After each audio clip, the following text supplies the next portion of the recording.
بسم الله الرحمن الرحیم. زما معزز کتونکو، یقینا تاسو سره زه یو بل انتهایی ضروری مسله هغه شریکوم. د رمضان مسائل روان دي محترمو، دا هم د روجې سره تعلق ساتي. دا مسله د اصل کې د تراوو یو دو مسلې ز تاسو سره تراوو شریکوم. یو مسله تراوی دو رکعات بهتر دي او کسلو رکعات.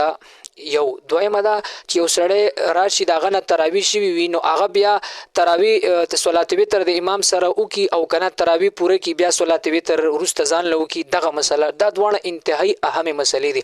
اولنۍ مسله دا محترمو، تراوی دو رکعات سنت دي، دو رکعات سلور رکعات دا خلاف سنت دي.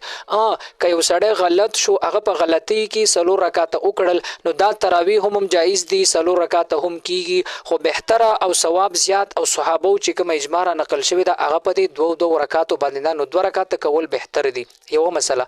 دویمه دا ډیرو خلکو نه اکثر تراوی لاړ شي، نو بیا چې کله امام اخره کې صلات وتر आवाज وکي، نو دا سړی ورسته شي صلات وتر د امام سره په جمع نه کوي، بیا ځان لاغه چې کوم دو رکعات یا سلور رکعات تراوی تلی هغه ځان لکه بیا ورسته صلات وتر نه. محترمو، صلات وتر په جمع د امام سره وکړه چې سو تراوی ستانه شوی وي، دو ستانه شوی وي یا سلور شوی وي، هغه صلات وتر په جمع وکړه، تاسو به د جمع هغه ثواب ملاوي شي. ځکه په جمع باندې مونږ کول دا 28 درجه ثواب لري، بلکې پروژه کې د دین هم زیات وي. بیا نو دی وجنه صلات وتر په جمع باندې وکا، دا غینه پس استانه کم تراوی دو رکعات شوی سلور رکعات هغه ځان لوکا. ځکه محترمو د تراوو هغه د ماسختن فرض مون سنتو نه پس تر پښمنی پورې دا غیر ټیم دی. صلات وتر نه مخ کې کورسته کې دا خبره پکې نشته چې صلات وتر نه مخ کې خامخا لازما تراوی کولې. نو الله تعالی دې موږ تاسو له بدین باندې د صحیح عمل کولو توفیق را نصیب